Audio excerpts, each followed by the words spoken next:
Hey, what's up? Daniel coming to you from Kampala, Uganda. I'm sorry if you hear that like kind of frying noise in the background. That like chicken is frying in the kitchen, and guys, it's lockdown. I'm inside. Who invented this system of quarantine vaccination administration? Because isn't a vaccine the most terrifying thing you can think of? It's like they took this needle and they jab it inside you like a sword. In the Middle Ages, that used to be considered an attack. Now they just spread a little like substance inside of the needle and they jab the sword in. And now instead of being an attack, it's a preventative strike against something coming into your body. How do you think they even invented this thing, this modern jabbing device, the needle, the hypodermic needle? You know how most of these inventions out there, you look and you kind of look at animals and you look at plants and you see how, like somebody was like looking at this kind of plant when they invented this technology. Well, I think hypodermic needles are like that. But whereas you look at a beaver, somehow a beaver inspired, hats, somehow like a bear, they like kill the bear, get the pelt. The pelt, that's like the first clothing, that's a cloak. Cloak is a big bear pelt. So you can see where these products came from. Where did the hypodermic needle come from? It's almost like one scientist was sitting in his jungle tent in the middle of Africa in the summertime, and there was all this buzzing around, bzzz, and he was like staring at his arm and he was like, "That's it! I'll make a device that mimics the shape of the mosquito that penetrates your skin in an uncomfortable and inconvenient way, and then injects a questionable substance when you smack down on it. And people are going to hate it just as much as they hate mosquitoes." And that's what we do because we're humans. We're people. We're human people. And we've made this the medical standard around the world. What's the number one health problem? Well, mosquitoes. What's the number two health problem or the number one health solution? Well, of course, things that are carried in hypodermic needles. Ooh, it's all about this blood-to-blood thing.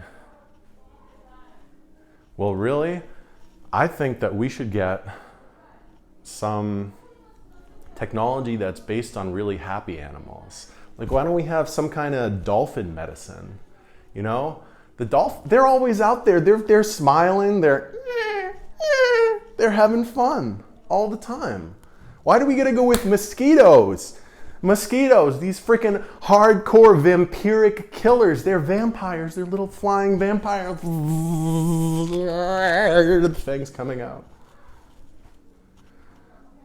Dolphins.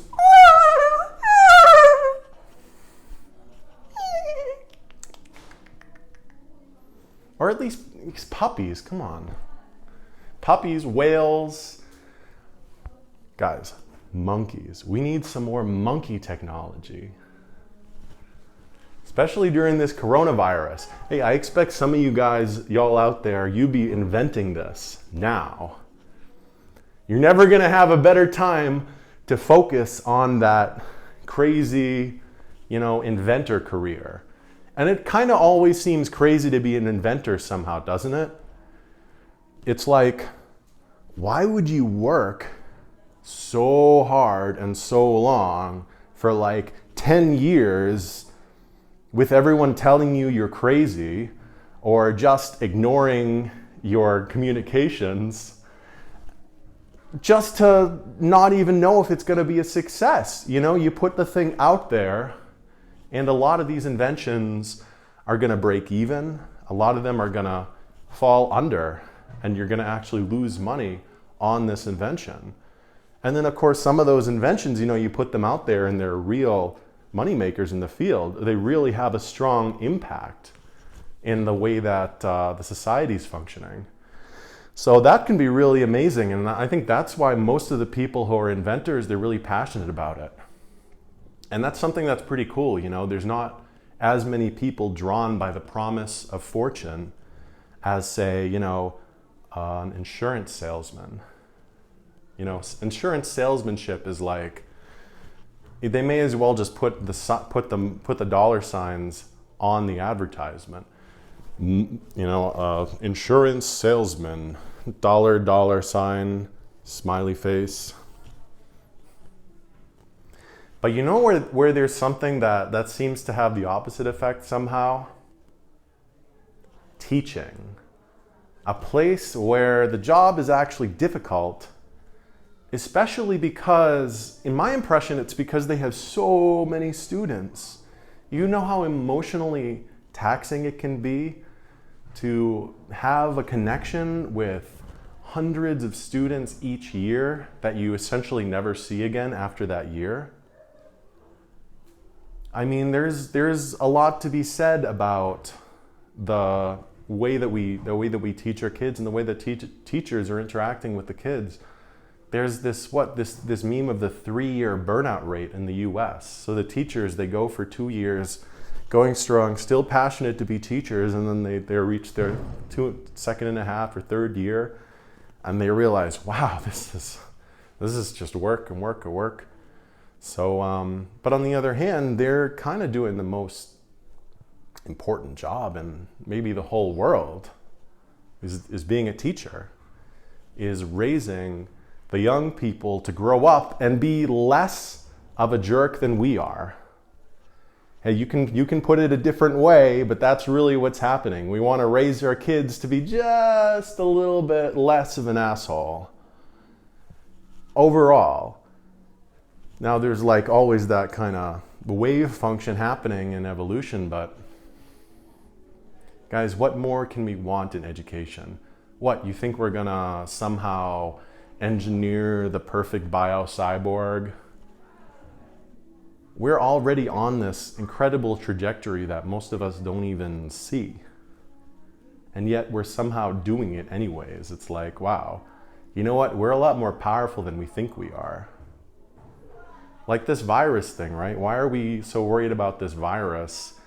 This virus, you know what Alexander the Great would say? If this was an army coming to attack his army, he would be like, yes, there may be a giant army or some kind of COVID virus coming to attack us, but we've conquered the lands of Macedonia, Scythia, Syria, Assyria, the Levant, Israel, Syria, Israel, Palestine, Egypt, everything. We've conquered everything. And that's what we've done in our human history.